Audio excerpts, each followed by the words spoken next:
Welcome to the XboxEra podcast, everyone. Things look a little bit different compared to normal. I don't have my usual sidekicks in Sick and Figments, but I do have a very, very special guest today, Mr. Jeff Grubb. How's it going? I'm happy to be here. G'day, mate. Thank you very much for being with me today, Jeffrey. I appreciate it very much. Hope you had a Merry Christmas, by the way. I did, and I had a lovely Boxing Day as well, which I understand is the reason your sidekicks can't be here. There's some made up bullshit. Yeah. Yeah, Boxing Day is a part of the problem. I don't know. In Australia, Boxing Day has kind of been rendered useless by Black Friday and Cyber Monday, so we don't really bother with Boxing Day as much as we used to. Yeah. I know back in the old days, people used to crush each other in stores for the deals, but that's not as much of an issue. We literally have had people die on Boxing Day. All right, that's right. That's just us on Black Friday, right? Okay. Yeah, I get it. okay, So same here. That's why right. we don't care about it here either. Okay. I honestly have no idea what it is. So it must be. So it's just a shopping thing. All right, fair enough. Yes, that's right. Okay. Yeah. So again, thank you for joining me. Of course. Now, usually when we go with our podcast, we start with what we've been playing. So, what have you been playing? Well, have you had a chance to play much over Christmas? I'm trying to think. It's been a busy Christmas, so I haven't had a ton of time to play. I was catching up on a few Game of the Year things. I was playing Crusader Kings 3 mostly, which is a pretty good game. It is on Game Pass on PC. Yes, and I've been enjoying what I've been playing of it. And then I'm, when I get a chance here or there, I've been playing some stuff like Super Mario Odyssey on the Switch, just replaying that game again. Yeah, but so good. Yeah, that's like the third time I'm going back to it now. Mostly Crusader Kings 3, which I'm really happy with. It's a game where it's like I've come from a history of playing like Civ games and things like that, where you're trying to complete a goal, you're trying to win or whatever, and this one makes it very easy to just not worry about the win condition. You're worried about like having an interesting story happen, and it does a good job of encouraging that and getting you into its own flow, which is very different than Civ. And I appreciate that, and I am enjoying like the stories that I've been telling so far with like my murderous cousins and things like that, and trying to kill the Pope and things like that. It's getting great reviews though, isn't it? Yeah, I think that's why I was playing it for Game of the Year, because my editor Jason Wilson. It is his number one game of the year, and I think a lot of people who've been into it have like really been singing its praises. It is slightly more accessible than Crusader Kings 2 was, is my understanding, but it has a lot of the same flavor of like really interesting things can happen with these systems. But it's all menu driven, and it's still very intimidating. But I'm glad I'm like pushing past that and trying to really get to the meat of it, because it is it's excellent. It's like, and if you have Game Pass, I think people should try it.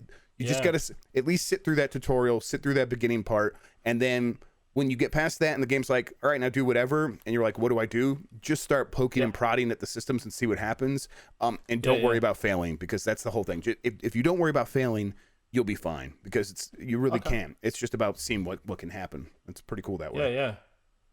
Okay, cool. Yeah. Anything? That's it? Crusader Kings, Super Mario? Yeah, pretty much. I'm nothing else is coming to mind. I feel like I've been hearing that. I'm gonna like plug in the Super NT later and play around with some Super Nintendo games. It's that time of the year. Like we recorded our Game of the Year podcast, so I feel free. I can like go play some old games. I've been playing a little bit of Chrono Trigger on the DS, but not much, not enough to like talk about it, because I've never really played through it before, and I felt bad about that, so I'm trying to make that happen. But yeah, and a game like there's a game I'm playing. That's actually the reason I don't have a lot, because there's a game I'm playing right now that I can't talk about. I'll be able to talk about that early next year, but I'm very excited about that. So we'll talk about that soon. So what you're saying is you're not going to give me the scoop, is that right? That's right.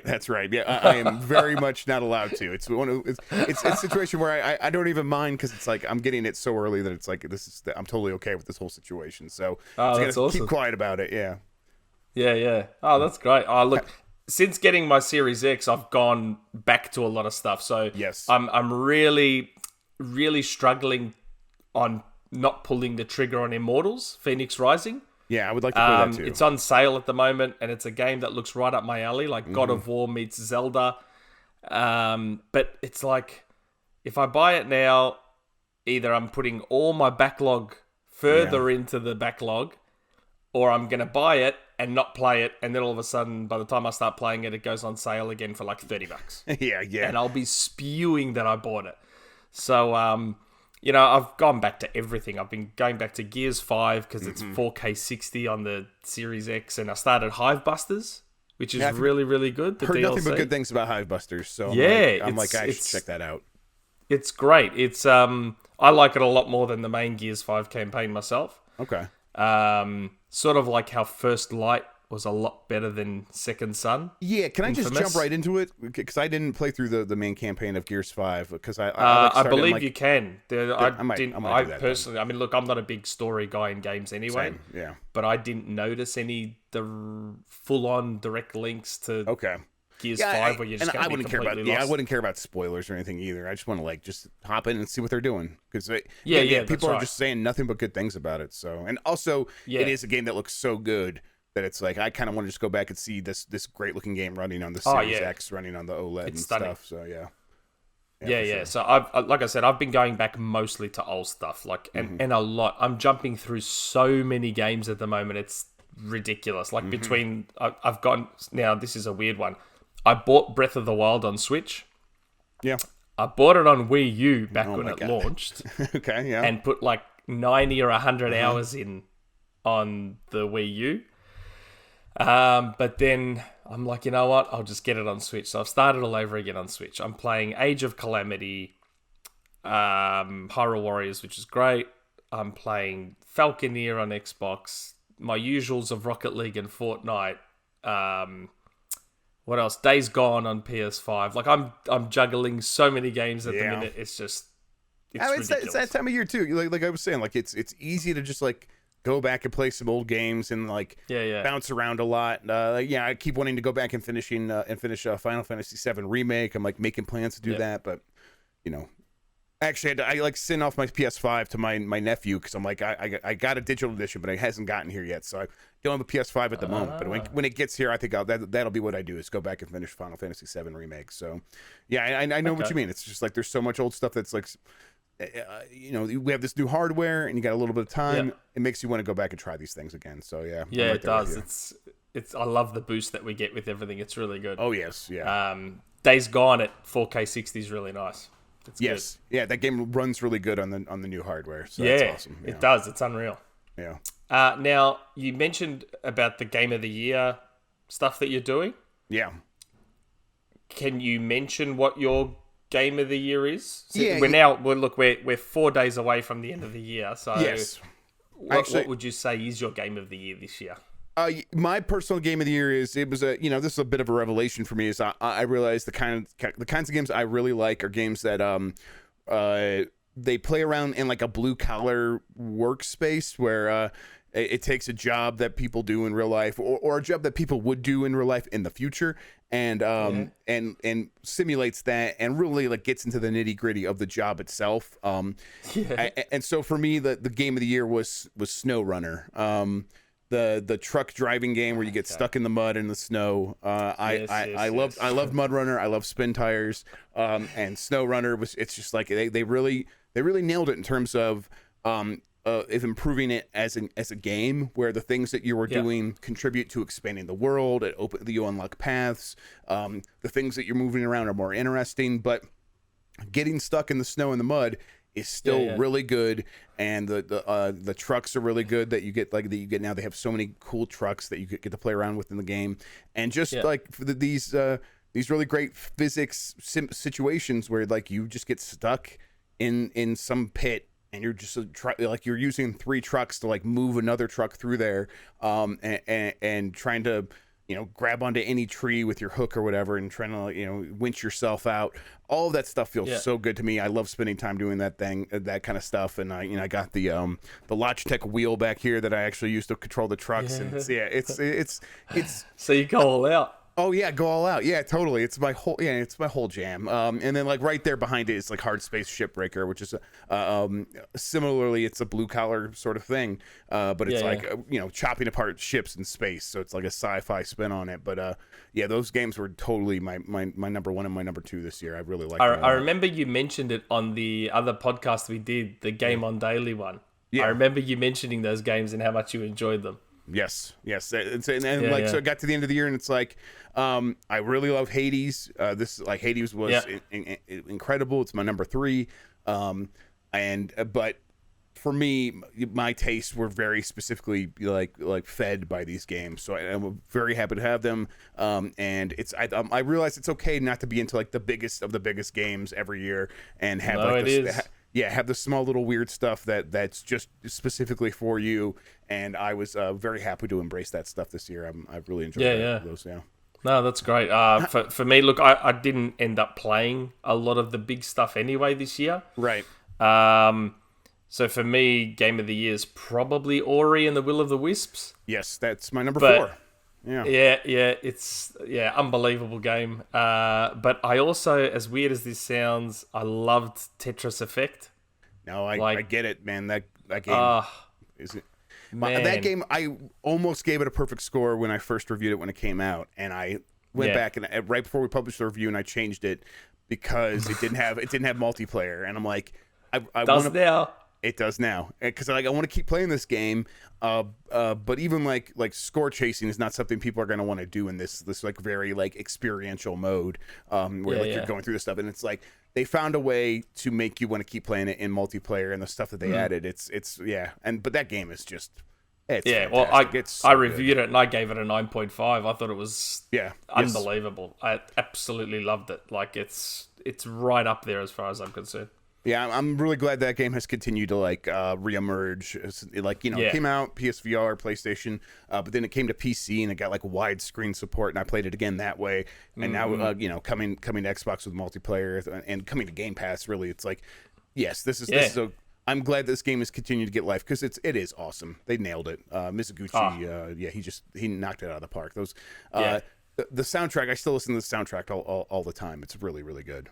Oh yeah, the soundtrack's unbelievable. Like I'm a big electronic music fan myself, and the soundtrack is it's amazing. So, are you playing a lot of multiplayer, or is it just like the? It's mostly. I'll be honest. It's mostly the single player stuff. Yeah, I mean, that's I dabbled a little bit in the multiplayer. I actually, the funny thing is, from a multiplayer perspective, I think I prefer Tetris 99. It's the better multiplayer game for sure. Yeah, without a doubt. I play Tetris 99 as well on the Switch because I actually don't mind. Look, a lot of it is wanting to unlock the themes. Sure. They keep, how they have those events and you get 100 points and you unlock that theme. So I like to get those. Yes. But I think I prefer the Battle Royale Tetris versus the straight up multiplayer that Connected has. For Connected, for me, it's more about the journey mode. Yeah, absolutely love it. The journey mode's still, it's perfect. It's perfect the way it is. So yeah, absolutely, yeah. I agree with that for sure. Yeah, it's awesome. Yeah. Now that we've got that out of the way, now we usually go with the news. So look, I don't think it's been a super packed sort of news week or news fortnight, has it? Now that these new consoles come out, things have just slowed down somewhat. But I think probably the biggest news has been, I'd have to say, Cyberpunk. Yeah, a little bit, yes. And the refunds. Yep. Man, I mean, look, I don't know what you knew about that coming in, but it seems it came in hot. Yeah, that's still a wild situation. Like it's starting to feel like we're getting past it, and like the news was slowing down anyhow, and then Cyberpunk came out, and then everything was just Cyberpunk, and it just kept getting worse and worse and worse for them. And it just seems it's so wild now that like as we are starting to get past Cyberpunk a little bit, just how fast that escalated to the point where it's getting delisted, and people are freaking out about refunds, but it's also still selling really well. Well, it is. I don't know. It feels like one of those situations that like people will never forget and will always bring it up as like an example of like, here's what happens when a game goes really bad, and we don't want another Cyberpunk. And I think other developers will try to like learn some lessons here, but I don't know how much it's gonna like change things in terms of like people worrying about like, oh, we're gonna get this will scare people from releasing broken games, and no few games have been like this broken on like the main consoles it was releasing on when it came out. At least this, a game this big. But I think that we'll probably go back to like the normal level of broken game for quite some time. That's never going to go away. Did you play it on PC? Yes, I played it on PC. Yeah, I reviewed it on PC. So did you have any issues? Yeah. I mean, it was like one of the buggiest games I've ever played for sure. Oh wow. Yeah, even on PC. Okay. Even on PC, it got worse the further I got into the game. So that like, as I was getting closer to the end, it was getting worse and worse. And then like going back after I beat it, it's like kind of still falling apart. Yeah. But even beyond like that's like beyond like the obvious like bugs and stuff, it feels like kind of like a half-baked game like when I'm playing it though. Okay. I think like there's like some fundamental issue. It feels rushed, and not just because of the bugs. It feels rushed, like the systems were sort of just slapped in there and they had to like meet a basic minimum requirement of like functionality and like interactivity, and then once they did that, everyone working on that was taken off and put on the next thing that needed to meet that minimum level. It just feels like everything went wrong for that game. So yeah, but wow. It's not even still. It's not back on PlayStation, right? It's not on they're still not selling on PlayStation Network, right? Believe it is. I know on Xbox there's a warning saying that it may not perform well, right? And look, Microsoft's got a proper refund policy, so right. There's no. I mean, I went to my brother-in-law's house the other day, and he said he bought Cyberpunk. He's like, but it's acting a bit funny, and I don't really like it, and blah blah blah. We jumped on the website, submitted the refund, and he had his money back literally in 15 seconds. Yep. Just using the normal refund process. And so I suspect that Sony delisting it had to do more with the fact that they don't have that straightforward refund process, and they didn't want to be flooded with phone they don't calls. Want the headaches. Well, yeah. They basically had to like, in order to make this special refund program for this game, and to justify it, like in the context of the existing, basically non-existent refund program that they have, where if like it's like you can get a refund as long as you don't download the game, basically is their refund process. So in order to justify doing this special one-off thing, they basically had to label the game as defective, and they can't sell a defective product. So they had to, and and really they just also were washing their hands of CD Projekt Red. CD Projekt Red was like drawing attention to Sony instead of taking responsibility for their own broken game. And if I were Sony, I'd be like, fuck this. I mean, I'm just going let's just delist this thing. I don't want, it's Christmas, man. We're all going to go take a break. I don't want to be fielding phone calls about this stupid game for the next couple of weeks. Like, let's remove it and then come back and see if the game's running any better after the holidays, and maybe we'll put it back up. Maybe we won't. I mean, they don't need it. They don't need it right now. Nah, it's not worth the headache. It's not worth the headache at all. Right. And it's funny. Microsoft... go ahead. Oh, no, I was just going to say, I know back in about April, I was told that it was most likely going to be a 2021 game. Man. Back in April. Yeah. And as each delay came, I'm like, okay, here we go. We're building towards that 2021 release. And then I just wonder how much investors or shareholders sort of started to weigh in on, this has to get out. Like, it seemed like it was a board of directors pressuring the leadership and them making this decision in conjunction. Because it obviously wasn't like the developers saying, "Okay, the game's ready, let's go do this." That's what I mean. Like, it's obvious that's not what happened. Like, it's obvious it came from the top down, and this was enforced on people, and people had to like make cuts where they could and take shortcuts wherever they could. To make get this game out there. Yeah, like and is you hope that the board of directors and the executive leadership are the ones that have to take responsibility for this and take the fall for it. But you hope the developers, if they want to like leave and like go get a job working wherever they can, they could be like, hey, we got this game out, and you hope that like still looks really good on their resume. And I think chances are that will.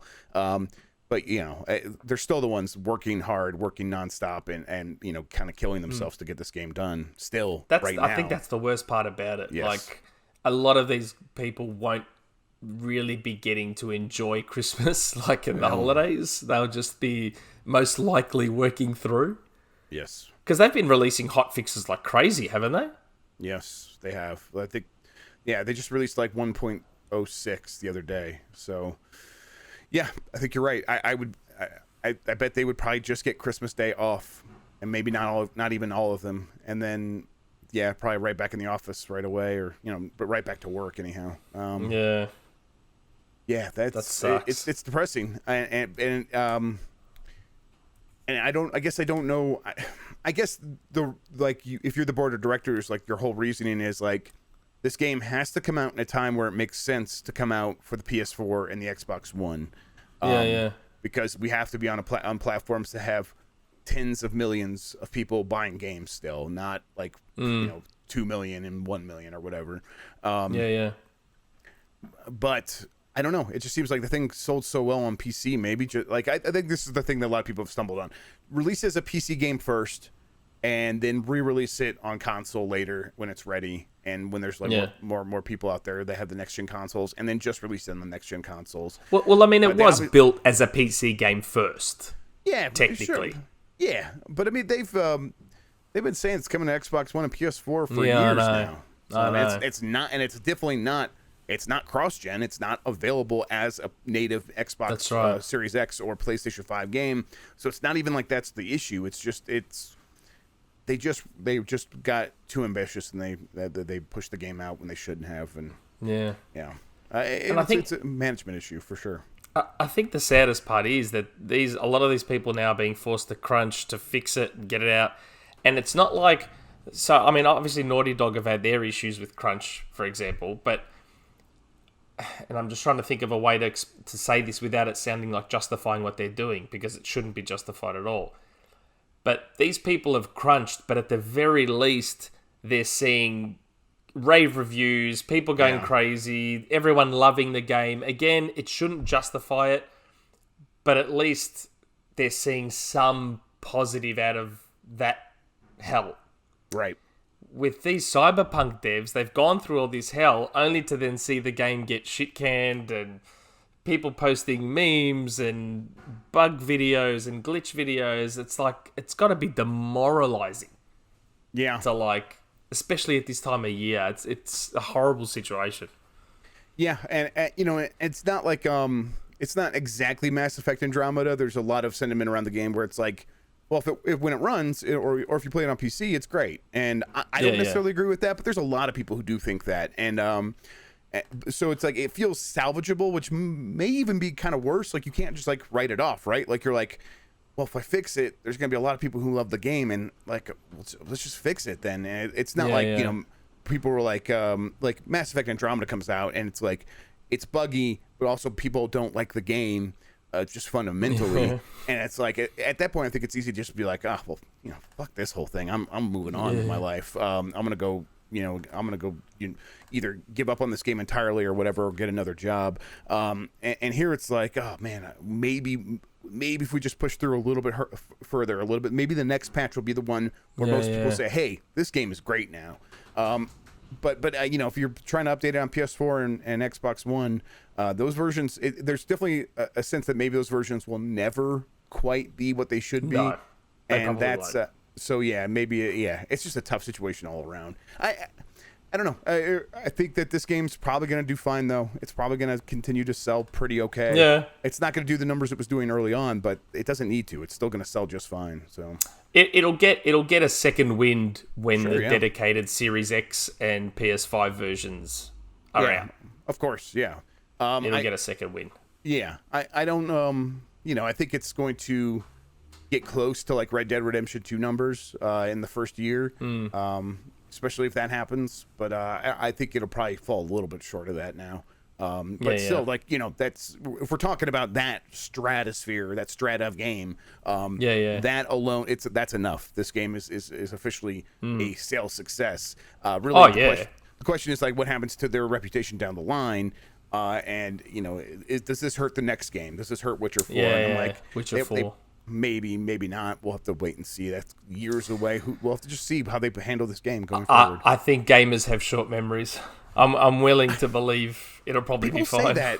But I feel like we always I feel like everyone always holds grudges against games that like have this situation. Like people always they hold grudges against the companies, right? Like EA, like if EA does anything wrong, people will remember what they did forever and always bring it up. So maybe you're right with like companies that they like, they're a little bit more forgiving. That's what I mean. There are certain companies where the memories are a lot shorter than Nintendo, others. Right? Nintendo does something right. A week later, we're like, oh man, there's a direct, and we forget whatever we were complaining about. Like them, like canceling Melee tournaments or whatever, and it's like, oh, an indie showcase. I'm excited about that. I hope Hollow Knight 2 is there. Yeah, totally. Oh god, that's so true. Yep. Now, I'm very interested in your take on this one, because I am the lone holdout, the lone standout on this issue in the Discord. All right. Now, Microsoft announced that all the Xbox 360 Halo game online services are being sunsetted. I think I got that right. That sounds right, yeah. I am not happy about it. And the funny thing is, I don't even play those games on 360 anymore. For me, it's a principle thing. Like, everyone keeps saying, but they're old and they've been alive for so long and da-da-da-da. But it's like, for me, it's not the point. Like, Microsoft are the champions of backwards compatibility and have been for a long time now. And the thing with Xbox Live is Xbox Live for 360 is not being shut down. Right. So you can still play Gears 1 online. So to me, this just seems like a ploy to move people over to the Master Chief Collection. More so than, we need to shut these servers down because no one's playing. Because remember, most 360 games are peer-to-peer, yeah? Yeah. They're using Xbox Live purely for the matchmaking side of it. So, for example, there's a game that I like that no one plays, literally no one in the world plays, called The Club. Do you remember The Club by Bazaar? I remember The Club. Published by Sega. Yeah. No one plays that game. So me and a mate have been chipping away at that game over the years to try and get the 10,000 kill achievement online.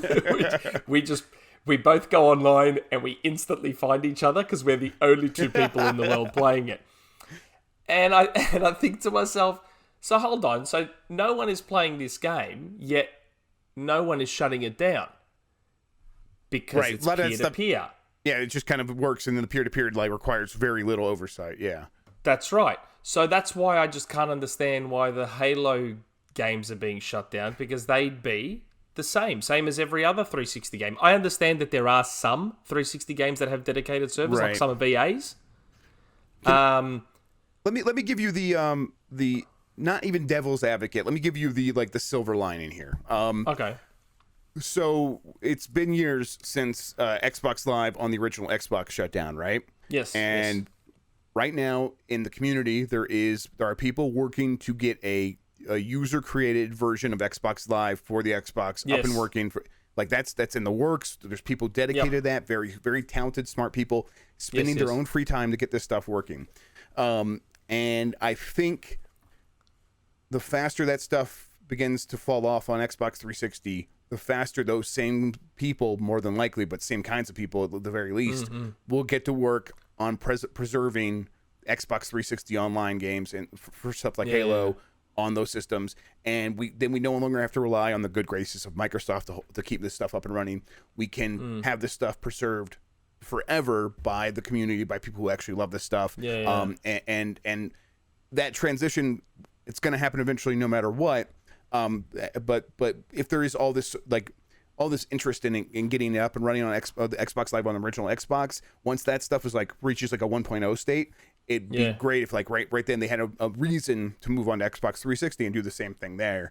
But I that's the silver lining on what I agree is kind of a bummer, but it's gonna happen eventually. So I don't know. I guess you're right. The right time is probably when Xbox Live on Xbox 360 shuts down, and that's probably still years away. But yeah, that's for me, it's what hard to just get all worked up about it because it's I would just go play it on Xbox Series X. No, that's right. I haven't played one of the 360 Halo games online on 360 for years. My thing is more of a principle thing. Yeah. You're not shutting down as as far as I know, in terms of the way 360 Xbox Live works, they provide that overall umbrella for all the games to use the matchmaking, but then all the games are peer-to-peer. It's just me connecting to you and all that sort of stuff. So it strikes me as odd that Halo, which arguably probably still now is one of the more played games on 360 online, can be shut down, but then something like The Club, which has literally 0 people playing, why are Sega going bankrupt? Like they're not paying to keep that live because 360 Live is there doing all the work. Right. It's probably a ploy, right? Because it's not about money. It's not. That's about right. money. It can't be about money, and it can't be about it's been so many years. Like this is just and look at Gears. Gears of War Ultimate exists. Yeah. Yet they haven't shut down Gears 1's online. Yeah. I mean, I think they probably want to find a way to unify the Halo player base. Yeah, you're probably right. This is probably motivated by a strategy around the future of Halo and making sure that there are all of the Halo players are in one place that they can communicate very actively to, and that would be the Master Chief Collection and 5 and Infinite. I think you're right about the motivations. I still for me it's like. So what? But I get that for you would be like, this is the principal thing. Yeah, for sure. I get that, but it's like, it's not the biggest injustice. It's a small injustice, but it's no, it's not. It's not the end of the world. Sure. Obviously, it's just, and again, it doesn't technically affect me. I don't play those games on 360 anymore. That's fine. It's just, I don't know. Something about it doesn't sit right with me. That's all. I just, I mean, maybe I'm making a mountain out of a molehill. I don't know. It's not the best. It's not exactly the best thing for the people who are still playing those Xbox 360 games. Like, it is trying to usher them along before they're ready, before they would want to. And it's like, you could just leave the whole thing alone, and they would get to continue doing things however they want. And it seems like it'd be very little effort for Microsoft. So why are they doing it? For it's an ulterior motive, and that is always going to strike the wrong chord. I agree. Yeah. Oh, that's all right. I'm glad you're not just completely against me on that one. I sympathize. I get it. Yeah. Now, I know you mentioned that you game mostly on PC. Now, yes. Are you going to invest in the Kentucky Fried Console? I am. I should just get on Twitter and say, "Hey, send me one." Because if they do that, then I'll use it for a little bit and then give it away or something. I can't believe that's real. I still can't believe that's real. It's so bizarre, but also I don't know. I think it's fun. It's so the idea. I do like the idea of the chicken warmer because PCs they're so hot. Like all that heat, you might as well use it to do something. Yeah, that's like it's like put a little chicken tray in there. That's so stupid. But I don't know. It looks kind of cool. It's of course it's absurd, but I think it looks kind of cool. The actual unit itself looks quite nice. I found it hilarious. I can't believe it's real. Like my thing is that's obviously not going to be a mass-produced thing. Yes, of course, this thing is going to cost a fortune. Yeah, and they'll probably mostly give them away as prizes, right? Like they'll be like, I think that's probably what they'll end up doing. I haven't paid attention to the details, so maybe they've announced some of this stuff. But that probably makes sense. I think it'll be when you go and you get the special edition Taco Bell Xbox that opens up with a dong or whatever. It'll be something along those lines, but just as a gaming PC that the KFC KFConsole, however they call it.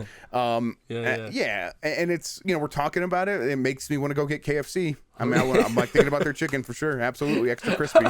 Yeah, so it's working on me. That is absolutely hilarious. Yeah. And I don't know if you saw this. I found it pretty funny. Now, do you remember the dude? I don't even know his name, but do you remember the dude that bought 3 PlayStation 3s? And he made that video saying, I have 3 PS3s. Yes. And he became quasi-famous for owning 3 PlayStation 3s. Then he moved on to 4 PlayStation 4s. He managed to get a hold of them. Now, I have to admit, everyone's been wondering, yes, he has managed to get 5 PS5s, which is unbelievably... the PS4 wasn't hard to get. And neither was the PS3. The PS5 is impossible to get 1. Yeah. How the hell he managed to get 5, I will absolutely never know. But he's made the video and everything. I don't know if you've seen it or not. I haven't, no, but I'll have to check it out. I'm very happy for him. That is, like I said, everything's right in the world now. We can that's probably what it was. That's why 2020 was so bad, because we were cursed because he didn't have 5 PS5s, and now he's got it. Everything's going to be good from here on out, everybody. We're all good. I'm flabbergasted. Balancing the force. I can't believe he got that many. I bet it was like almost a full-time job for quite some time to try to track down that many. Unbelievable. Now, I don't know if you saw this or not, but it seemed to have caused a little bit of a stir on some enthusiast forums, which was Phil Spencer being named Video Game Chronicles Person of the Year. I don't know if you saw. Oh yeah, I think the website VGC. I think it's Video Game Chronicle or something like that. That's right. Yeah, I like VGC. Yeah, but yeah. Yeah. They named Phil Spencer their Person of the Year, all right. Which, as you can probably imagine, I'm sure that went over great. Yeah. Oh my god. He's apparently Phil is just a PR guy. And, okay. There are more deserving individuals of such an honor, apparently. Oh man. Just, you know what? Stay out of the reset thread. I am sure that is the right solution to whatever they're doing in there. Oh my god. That is absurd to even he, first of all, does deserve it. Like, he's like done a lot. You can maybe argue that because PlayStation is a bigger brand right now, or in terms of the overall appeal. Oh, he wouldn't deserve it. But the things that he's doing and with gaming and the ways that he's trying to push things ahead, and it's clearly his strategy and it's clearly coming from him. That's a deserved win for him for this thing that must have just started this year. I don't think VGC has had a gaming person of the year before this. So people already getting mad about it in the first year. Good for VGC for doing this. That was the right pick for them, because it got people talking about it. Getting people mad about it is the way to do it. Yeah, that's exactly right. But of course people are getting butthurt about it. Oh my god. Okay, that's pretty funny. Yeah, it is. Now something else that came up that does actually kind of, in a way, directly affect Microsoft. Tencent, which is sort of that looming force that's, I think people forget, are basically just as big as Microsoft, Amazon, Google, and all of them. Acquired Leyou. I don't know if I've even pronounced that right. I think it's right. The way this affects Microsoft, I guess, is Leyou, Splash Damage, and Certain Affinity fall under them. Now, Certain Affinity have been closely tied to Halo for many, many years. Yep. As a matter of fact, I think that's how they started. As a Halo support studio, actually. Because Max Hoberman was working for Bungie, and he was behind, I think, Halo 2's multiplayer, and then left Bungie and started Certain Affinity, and they started doing map packs for Halo. That sounds right, yeah. All that sort of stuff. Splash Damage just made Gears Tactics. Gears Tactics, right, yeah. And I think they continue to support that. So I just wonder if this, because I haven't read too much about it, but I wonder if this affects the relationship with Microsoft. Would Tencent sort of meddle in that, or? I think that any ongoing, contractual obligations they would have to the games that they were already making would continue unaffected, more than likely. Just like Microsoft is going to let, Bethesda finish its PS5 games. Yeah. The Tencent would let Leyou, and its subsidiaries see through any contracts and agreements they've already made. Going forward, though, I would be surprised. You know what? The thing about Chinese conglomerates, especially like Tencent, is they like to have their investments be like a minority stake, and then they like to stand back and let these companies mostly run the way they were running before.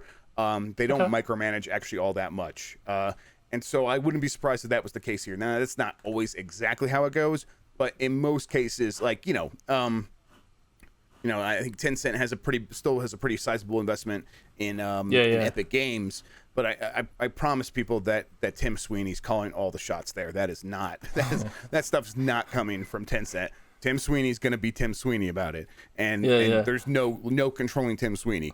And so I think I would if the CEO at CEOs of like Splash Damage and Certain Affinity want to continue working with Microsoft, they're probably going to be Tencent's not going to care, I bet, more than likely. So I think chances are they'll be able to continue the relationship if they want to. If they get more resources and they're like, well, now we don't have to work with Microsoft, we can go do what we want, then maybe it'll change. So maybe they have the opportunities to like strike out on their own and not have to rely on Microsoft money.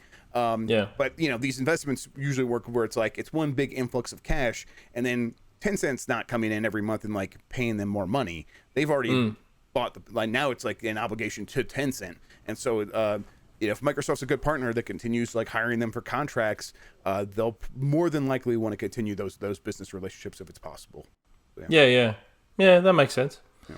Well, I think we've covered all the major-ish news, unless there's anything else you can think of.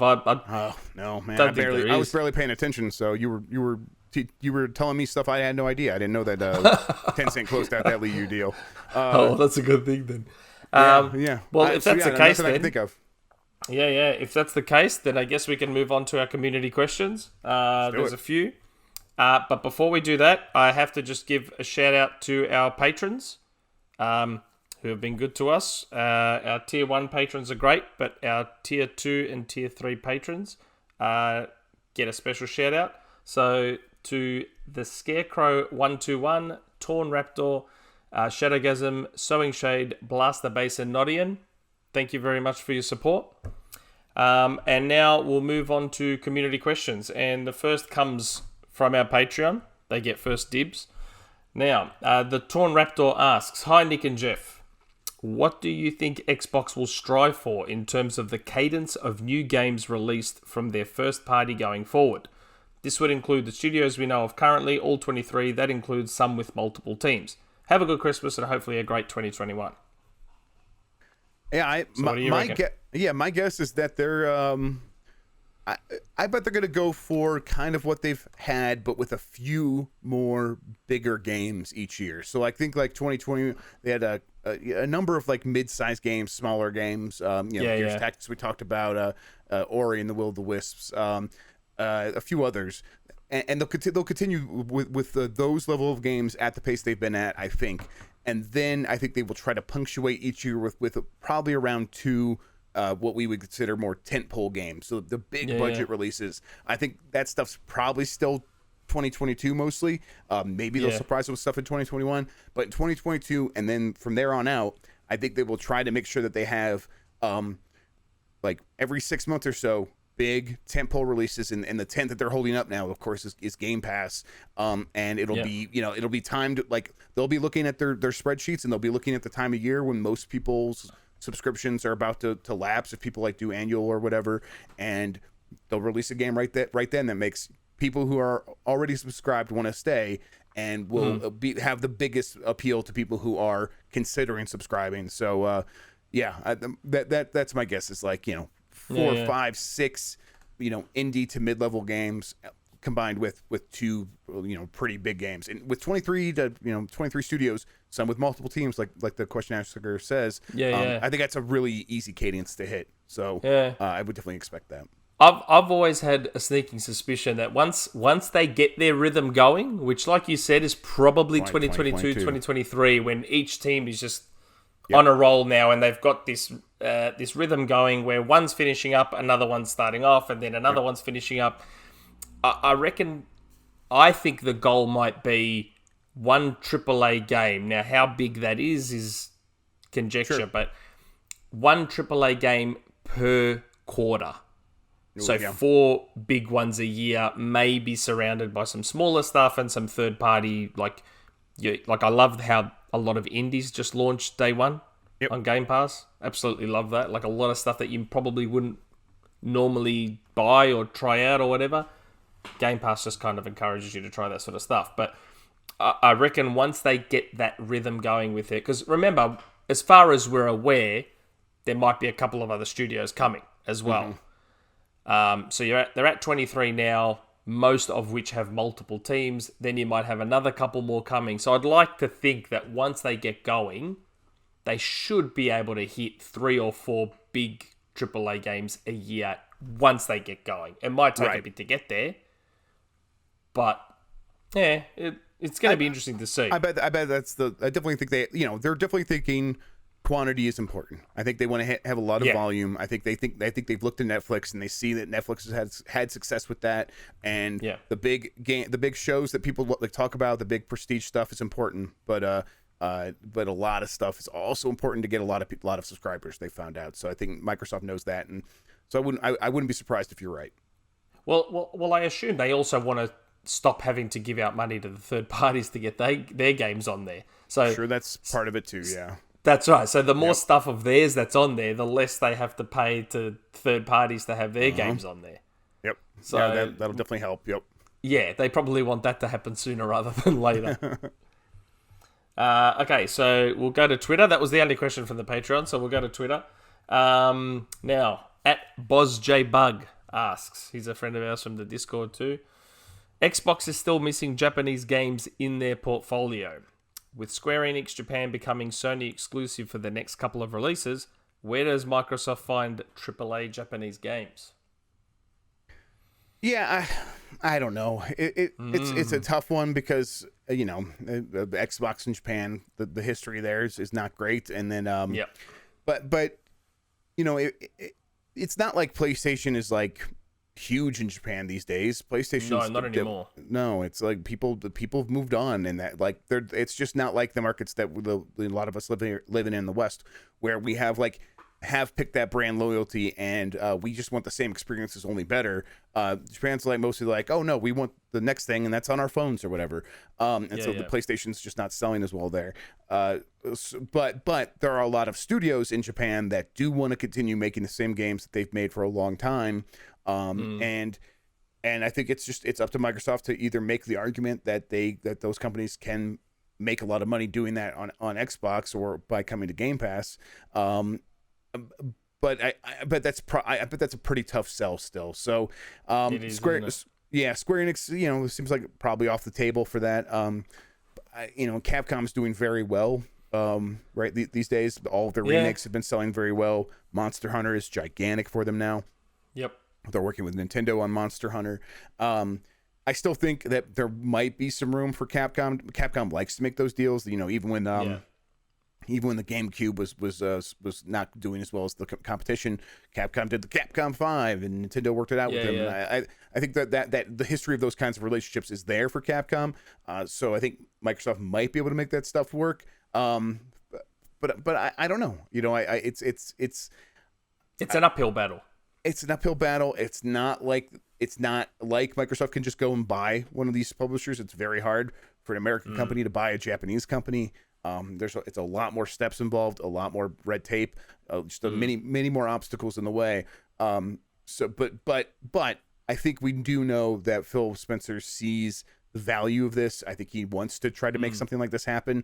But in terms of where they go, I think everyone has the names in mind: Capcom, Sega. Maybe try to shake something loose from Konami.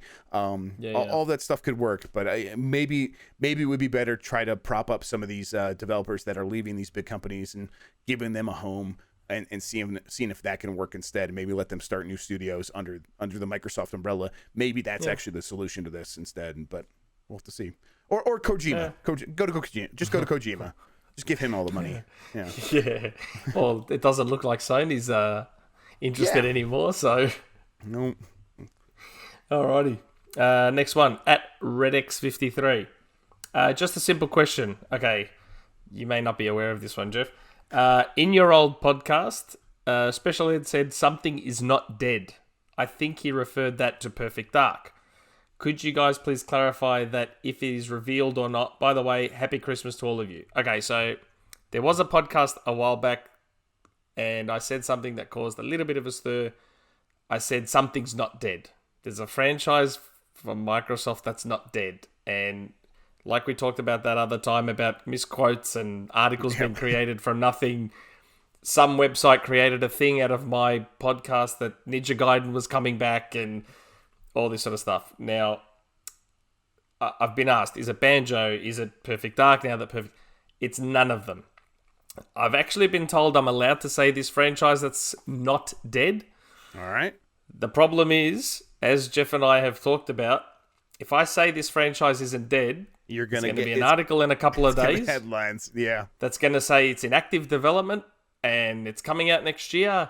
And this game is not in active development, which is why I don't want to say it's not dead. Because when people think not dead, they immediately think, well, it's being developed right now. Yes. Yeah, there's no nuance there. Yeah. And it's not. This game is not in development. There's no developer attached to it. All I was told was that Microsoft is not done with this franchise. The thing is, right now, they're just not sure what they're going to do with it. But I'm scared to say what it is because I'm worried about the articles that are going to come with it. There's nowhere to. So there's just nowhere to make that airtight. No matter what I say. I might tell Jeff off the air with this one because I'm That's not the interested. way to do it. It's Christmas and New Year's is coming up, and I'm not interested in the headache that comes with some It's no Fusion name. Frenzy, everybody. It's coming back. Yeah. It's coming back, baby. Oh god, yeah. I'm not interested in the headache that's going to come with me saying. And the funny thing is, I actually got the green light. Like my guy said to me, you know what? Don't worry about it. Just say it. Just make sure you tell people that it's not actually in active development. It's just not dead. But you know what?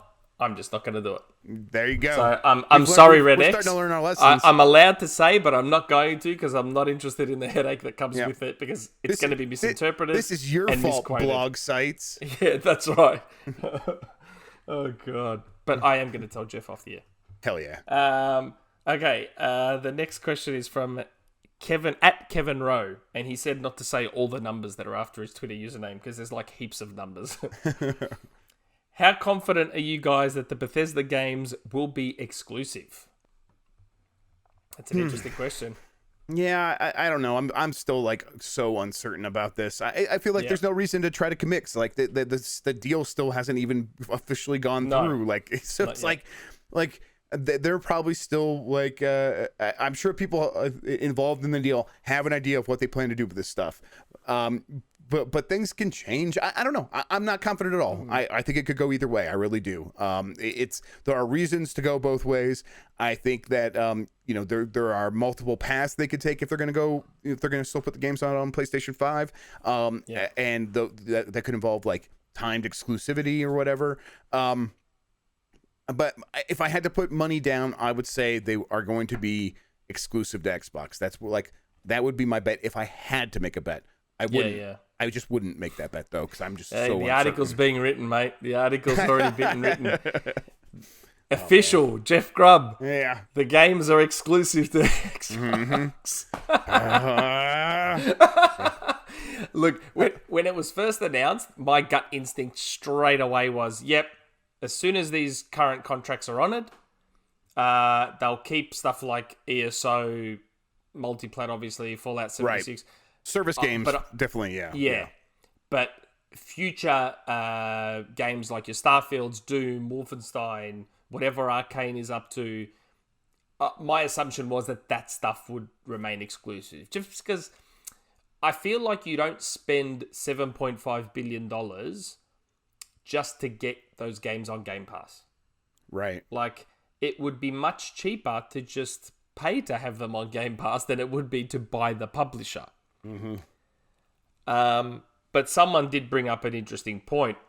Someone said to me in the Discord, they said, what if Microsoft knew that Amazon, Google, and maybe Tencent were sniffing around and thought, okay, well, maybe we better jump in before these guys do as a way to sort of...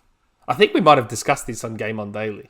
I think we did. Now, my quick point there was just like I don't think they would make a defensive move. I don't think they spend $7.5 billion defensively. I think they spend it with a very clear offensive idea of how to use this investment to make them more money. And so I'm sure that stuff factored into it. But I don't think that ultimately is how they shape their strategy going forward. I still think they do what's best, and I just don't know what they think is best. That's the thing. Yeah. So yeah. But they're absolutely worried about those other companies spending a lot of money in this space before they get a chance to really shore up their content their content farm, whatever. So yeah, well, I mean, that's definitely a concern. Forget the big guys. Embracer seems to be just snapping up everyone. Right? Yeah. Yeah. Aren't they at like 53 studios or something? Yeah, they have a lot. I honestly, I really want to talk to the CEO of Embracer and just ask him what the hell he's doing. But they've turned down my request for an interview. But how are they funding that? I don't know. I can't remember. It's like, I think they're like a European media conglomerate, and I think they're involved in like distribution. I think it was like where they originated from, but I can't remember the exact details. So I shouldn't say too much more because I can't remember. But I don't know. What are they going to do with all of it? What are they doing? I don't know. I have to talk to that guy. Yeah. Maybe it's a secret Phil Spencer plot. So Embracer does all the legwork and buys all these studios, and then Microsoft comes in and buys Embracer and just does it all in one hit. If you take all the letters from Embracer Group and mix it around, it spells Phil Spencer Man of the Year. So, like, it's all just connected. All people, come on. Oh, you've cracked the code. Yeah, you've cracked it. Okay. Yeah, J Sing 10J. Now this is an interesting one. We kind of just covered this. Well, you may have seen the purchase of Bethesda has stirred the talks of consolidation, and Microsoft became the one with no games to a monopoly overnight, which is far from the truth. Does Sony... Okay, this is interesting. Does Sony have the right to sue MS if they keep Elder Scrolls, Doom, and Fallout exclusive? And if they do, what are the chances of success for such a case to stand? And it's certainly not out of the realms of possibility. Corporate hypocrisy is a known thing. Oh yeah, I don't think that's possible, is it? Well, hey, you got a right to sue anybody you want for any reason. That's true. But Sony would not waste their money because it's definitely not what a monopoly is. No, especially not in the United States. Especially if you could point to your competitors and say that they have just as many games as we do coming out on their platform. They have more. They have more users, like more customers. How could we possibly be a monopoly? It's not even anti-competitive. It is extremely competitive. It is them spending a lot of money to fund the creation of a lot of video games so that they can better compete with their primary competitor. So it's not. This is not even a case. It's just not even. No, it's not at all. I just find it funny that the question keeps cropping up. Like, if this was Sony buying Bethesda, no one would even be questioning exclusivity because they just expect it. Right. Yes. Totally. Yes. It is. It's a weird switch. And it's Game Pass definitely factors into this stuff. It's like because we can imagine like the games coming out on Game Pass from these companies and then also still being sold for $70 on PlayStation 5 or whatever. Like we could see that world in our heads, and that like clouds everything up. We were like, well, what are they going to do then? Are they going to keep putting on games on PS5 and they haven't told us explicitly what they're doing? So there's a lot of room for us to like just let our anxieties get the best of us. But you're right. If it was reversed, like it would just be a given. We would know exactly. Right. We would know exactly what Sony's plans would be. But yeah. Yep. Okay. The last question from Twitter at Toph2. Merry Christmas to you all. If you can say, what was a game that was cancelled in development that you were really excited for? Be safe and all the best for 2021. I have such a bad memory for this sort of thing. Prey, the Prey 2 game that the first Prey that was going to come out. The first Prey 2 like sequel, the one that was like about a bounty hunter. I didn't see that in person. I never actually saw the demo, but everyone who did made it sound like the coolest thing in the world. Like you're just like this like, space bounty hunter, and it's like all these systems or whatever. It sounded amazing. So yes, that's the one that like comes to mind first. Yeah, of the games I can think of, I was actually kind of excited for Scalebound. Like that first reveal. I mean, subsequent reveals weren't the best. Like the subsequent trailers and showings weren't that great. Like that giant crab that they were taking down and all that sort of stuff. But the first reveal we ever got of Scalebound, I have to admit, looked pretty good. Another one that will always probably break my heart is the GoldenEye Xbox Live Arcade port. Yeah. That never saw the light of day. Of course, yeah. And man, like, have you played the Perfect Dark Xbox Live Arcade port? I have, yeah, and I had some good times with that. And it was great.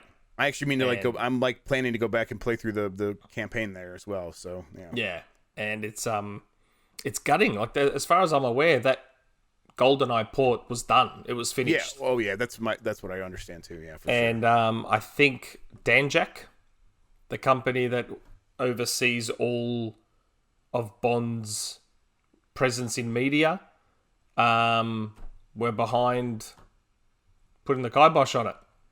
They didn't want it to see the light of day, which is, man,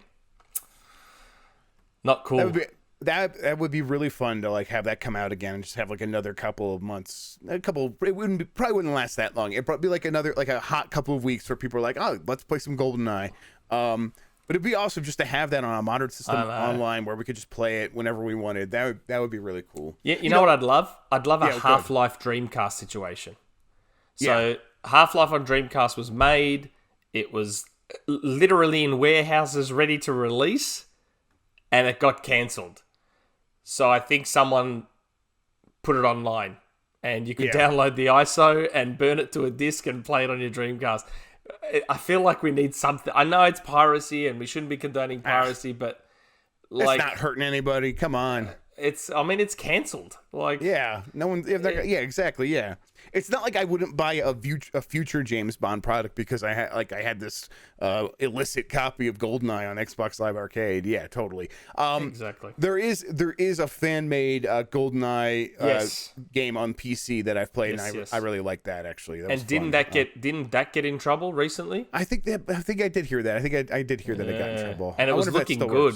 Yeah, it played great. Like, it was a good time. I had like a couple of days with it where I was playing that a ton, and it was like, it's mouse and keyboard, and so it's like a completely different game, really. But it had all the same levels and then updated graphics.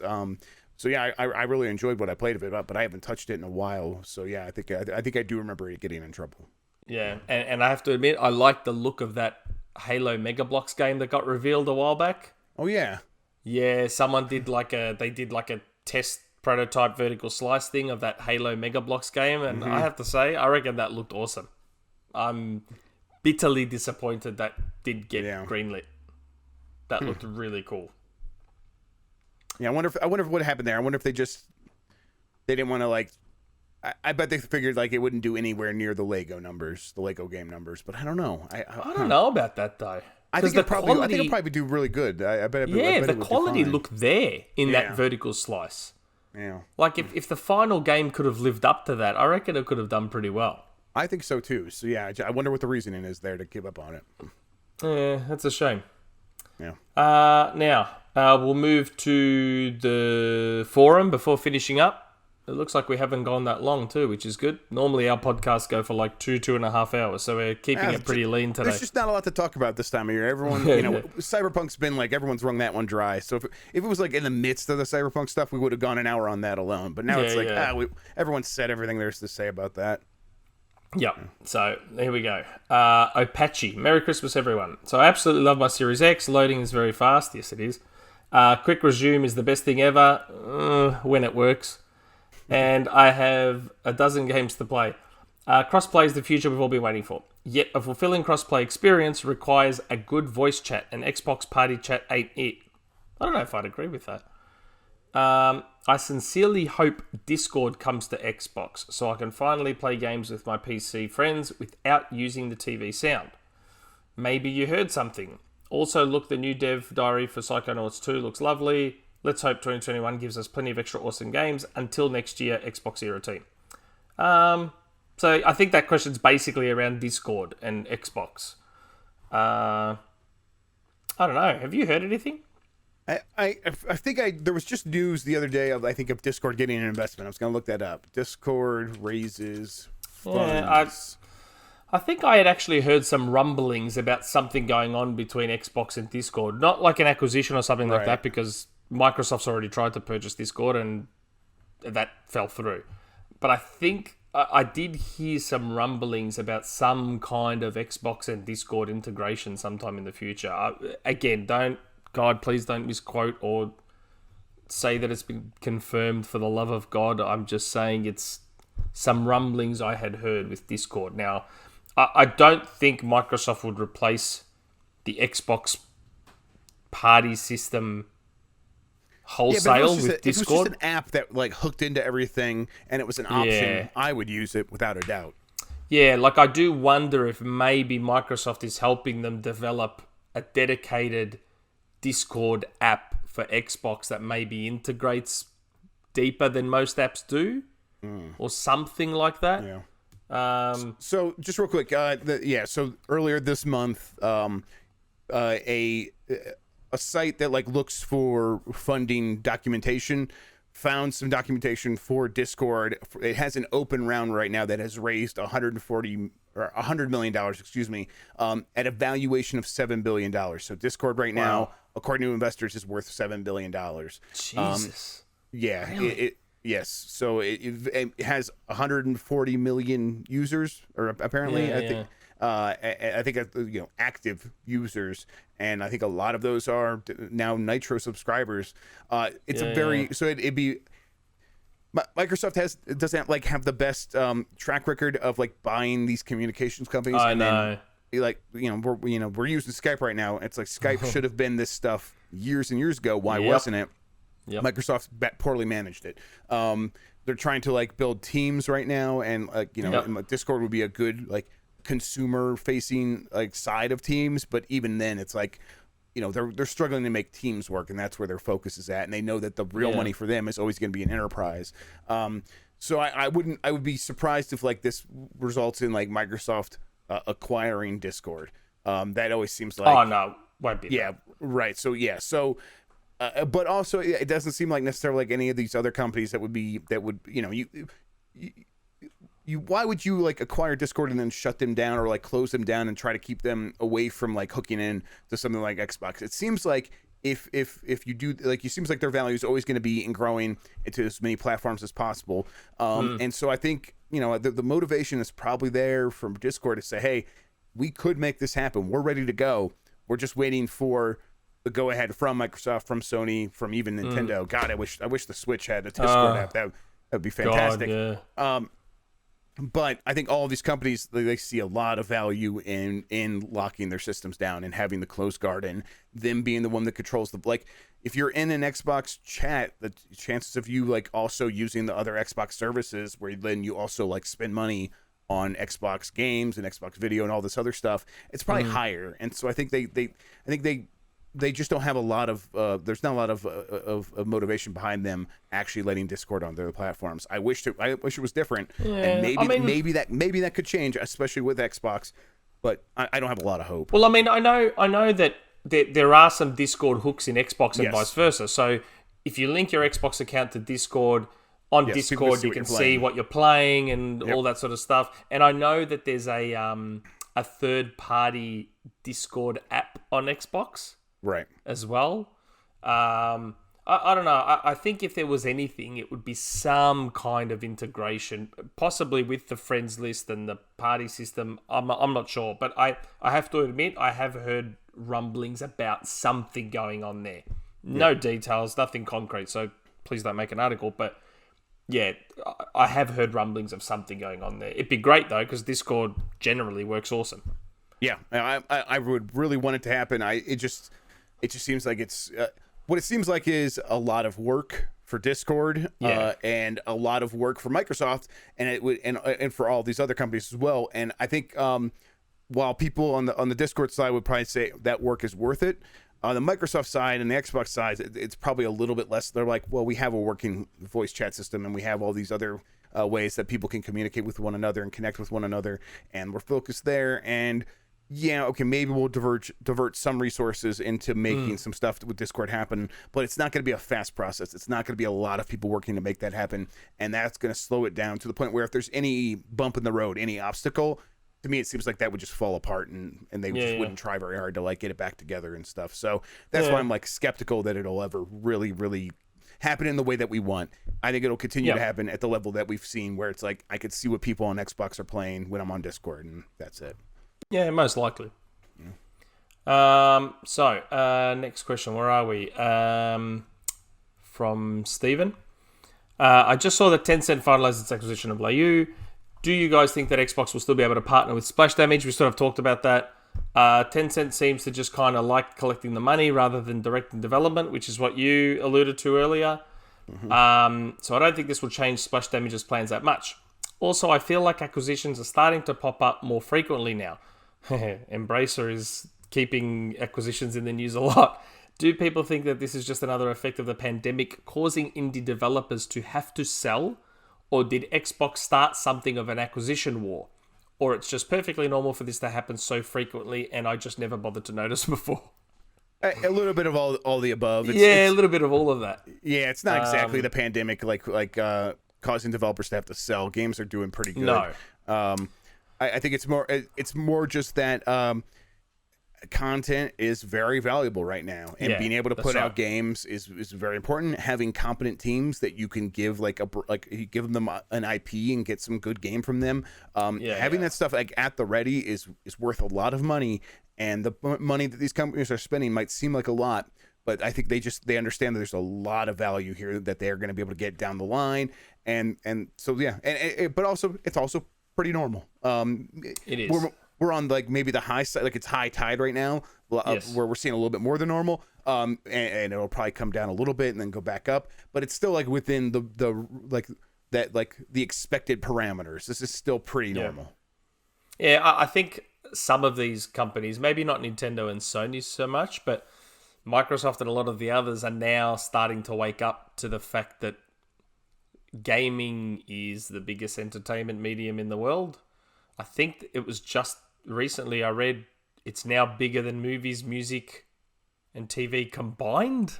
I mean, in 2020, yes. It's just, and I think a lot of them are realizing that.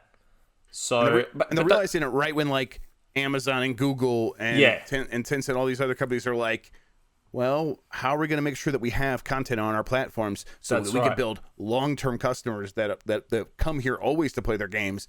That's a lot of potential money. Where if you're someone who does have content, like you have to be ready to make those deals, and that's what this is all about. Yeah, and let's not forget, Microsoft announced Game Pass back in 2017. Like Microsoft was always going to do this once Game Pass was a thing, because Game Pass doesn't work without a continuous stream of content. So, regardless of what else is going on in the industry, once Game Pass was born, Microsoft was always going to do this. Yep. They were always going to start buying. And games are made different than like movies. So like Netflix, they almost always like they work with an outside production company and stuff. That's the Hollywood system. That's how those things get made. Like once the team on a movie gets done making that movie, they break up and they all go get jobs, but they're all unionized. This is how the systems work for decades. Gaming, you want to have a solid, stable team that is going to be able to pump out content, because that in the long term that is cheaper than continue to go out and make deals with third party companies, because they have to actually take on the expense of keeping these teams stable over years, and it's much more expensive to do that than to bring together a temporary team to make a movie. So yes, it's the logic of it. It is the finances of it. It's just like you said, it was always going to happen. Yeah. Okay, now, Dio Game. Merry Christmas, Happy Holidays. My question is, once the acquisition of ZeniMax goes through, Xbox will have their hands on several proprietary engines. Slipspace, Forza Tech, Fabletech, if the rumors are true, ID Tech, Void, Creation, I don't actually know what Void is, Void, Creation, Genie, AOM, ESO engine, and a new ZeniMax Online engine, as well as their owned middleware like Havok, Simply Gone, and GameStack. With Microsoft now considering Tencent partial competition, or I'd say it's more than partial, could you see teams like Coalition, Initiative, Obsidian, etc. creating their own engines, or a Microsoft-wide Unreal competitor with many of the same features being created? Of course, you don't want to force engine usage. Look at EA's Frostbite nightmare. Right. But I am curious if this is something Microsoft and or their studios may want to do.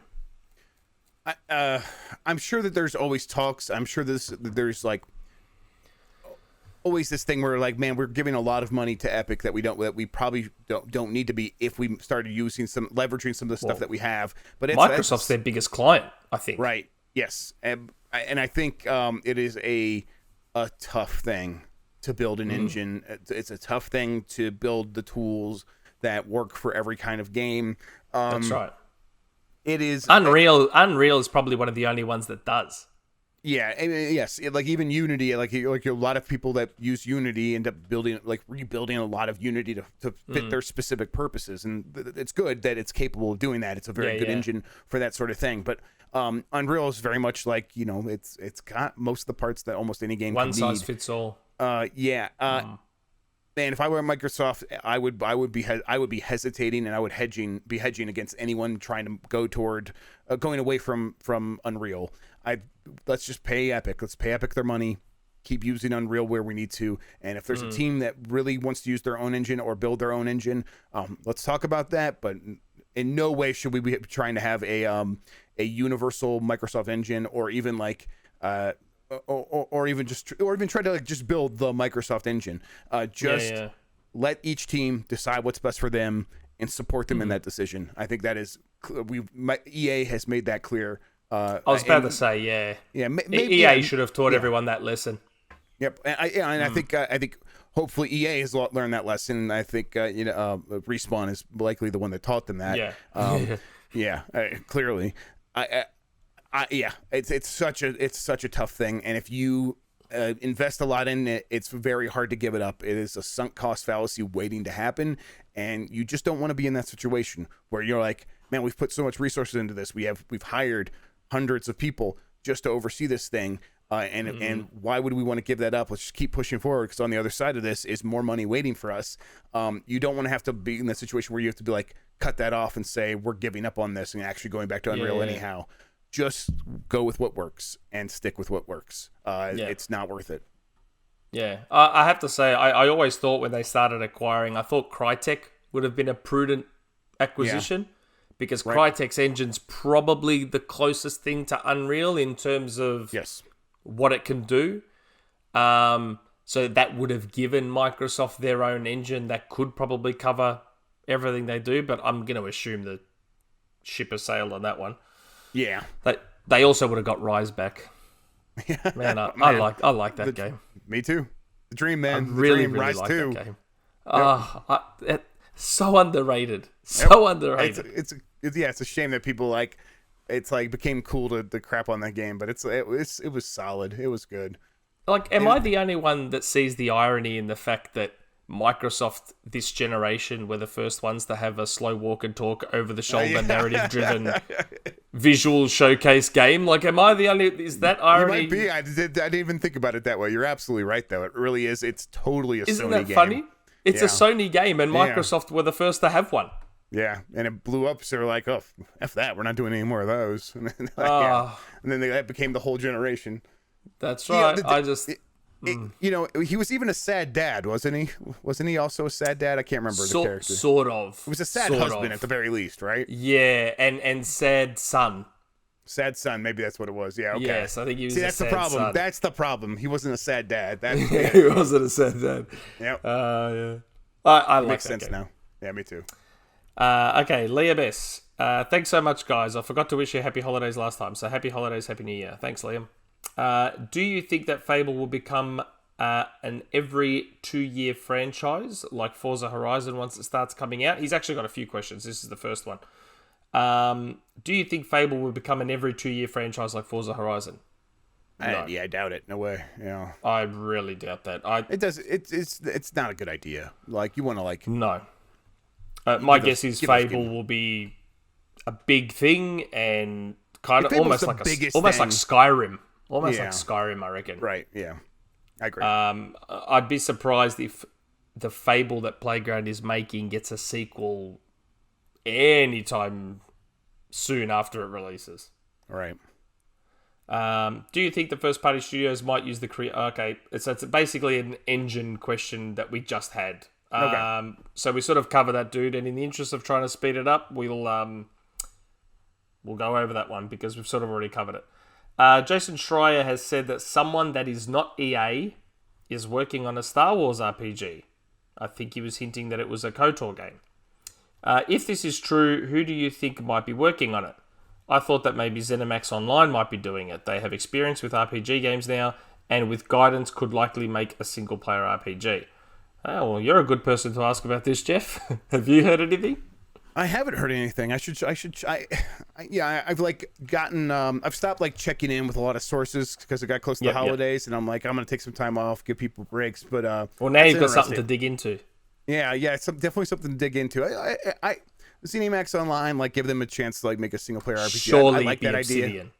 idea. Yeah, but if Obsidian's right there, I agree, right? It has to be Obsidian. Obsidian's also like pretty busy, and if Obsidian's going to work on another game, I would want it to be Fallout New Vegas 2. But that, I mean, that'd be cool. I don't know. I'll have to sniff around on this. But you're right. If my choice would be Obsidian for sure. Man. Yeah. Well, Liam, Jeff's going to try and find out. Yeah. For you, man. For you, Liam. Yeah, he's going to try and find out. Okay. What do you guys think Bungie's Mata game is? A game in the same vein as Destiny or something completely different? A few job postings have mentioned colourful characters and designing characters so people would want to cosplay as them. I have zero clue what Mata is. Yep, same here. No idea. To me, just from a pure logic standpoint, you wouldn't think it'd be a Destiny type because they have Destiny. Right. Yeah. So it's gonna be like Lawbreakers. That's my guess. It's gonna be exactly like Lawbreakers. Basically, just Lawbreakers. That's what it is. Could you imagine? Oh god. Yeah. No. We have no idea because Bungie didn't want to do Halo anymore. They have Destiny. So Mata would theoretically not be like either of those, right? And you would definitely want to like go in a more, for lack of a better term, a Fortnite route where the game the visual style is very cartoony and appealing and very easy to understand and like maybe appeals to kids. I guess maybe like they think maybe there's like a Destiny for kids situation out there they could try to do, but I doubt it's a Destiny at all. I think you're right, but yeah, I'm interested to find out though. Yeah, I'll look forward to it. They make great games. Another one for Jeff, I guess. Have you guys heard anything about In Exile's new game that they're working on? Not really. No. I mean. I think we'll probably start hearing a lot more about this stuff next year, but a lot of those kinds of things, it's like no one was rushing anything in 2020 to the point where that information was getting out there. So let's wait till 2021 and see what happens. Outside of job postings that give clues, like that's really it. Like I think that they hired the combat designer from God of War, so I don't know if that gives some kind of clue, but. Yeah, but who knows? Not a ton. No, not really. Okay, last question from Liam. Sony's making a lot of film TV content using their gaming IP, like the upcoming Uncharted movie. Do you think Microsoft needs to do the same by partnering with someone? Well, they kind of are with Halo. Satya Nadella is a personal friend with the CEO of Netflix and even sat in on Netflix's board meetings before becoming Microsoft's CEO. Could be a good fit. Disney Plus would be better in my opinion. Thanks for all the entertainment you guys have given me over the past year. Here's to a better 2021 than 2022. Well, I mean, they've tried with Halo a few times. With Halo specifically. They had a Viva Pinata cartoon back in the day.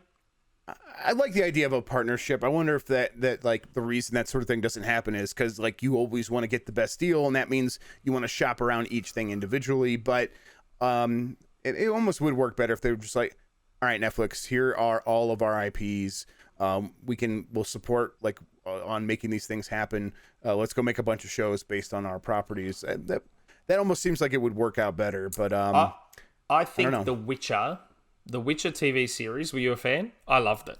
I haven't watched it. No, haven't had time. The 1 year old and 3 year old. Yeah, no time. I watched Mandalorian. That's the one show I allowed myself to watch this year, pretty much. Look, Mandalorian season 2 is amazing, but. Pretty good. Look, I have actually never played a Witcher game. Yeah, I played a little bit of Witcher 3. So, but I want to watch the show. I just haven't had time.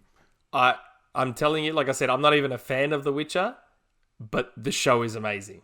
Like, I want to watch it. I'll definitely try to make time for it. I think we'll see. Maybe next year. And I maybe say that as January. someone who is not a fan of the game at all, haven't read the books. I'm just watching the show straight up, and it's great. But I think absolutely great. I think what you're alluding to is like that game or that show has proven that maybe to a lot of people that gaming is going to be a good source for content. And I think that maybe Netflix has proven that they can do something with a video game property. Yeah, I think you're right. I know Microsoft has partnered with Showtime on the Halo show. Look, I'll be honest, I don't know how that's going to turn out. I don't have great faith in it. Only because of how everything Halo has turned out prior. Having said that, Ray Donovan is probably one of my all-time favorite TV shows, and Showtime is behind that. So, I don't know, flip a coin. But depending on how that turns out, hopefully more people start tapping Netflix on the shoulder. Yeah, for gaming shows, and because so far they're one of the only ones that have proven to be able to do it right. So yep, we'll see how we go. Is that it? That actually could be, believe it or not, the last question. Yes, it is. All right then. So yeah, we've covered everything, and we're still at under an hour and a half. So I reckon we've done okay. So I think that's just about everything covered. I want to thank Jeff again for coming on, especially at this time of year. I mean, I was gonna do this on my own because. No, I'm glad you didn't have to do that. I'm glad I could show up. It's 1 a.m. for me, and I don't mind at all. This was a really good time. Oh God, I feel horrible. Don't feel bad. This is fine. For me, it's 7 p.m. So I'm gonna have dinner after this. I picked the time, so this is not on you at all. I said this time, so this is fine with me. Yeah, that's true. That is true. Yeah, you gave me complete freedom. I'm like, let's start at 11. That way, I'll be free. And it worked out. The kids haven't come down to yell at me at all, so this is good. Oh, that's good.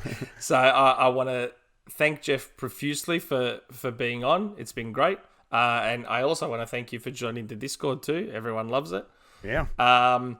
And to everyone watching, hope you had a Merry Christmas. Have a Happy New Year. As always, please like and subscribe. Check us out on XboxEra.com. Also, check out the You Had Me at Halo podcast that runs every off week. The boys do a good job there. And I think that's just about it. So we'll be signing off for 2020, and we'll see you in 2021. Ciao for now. Bye.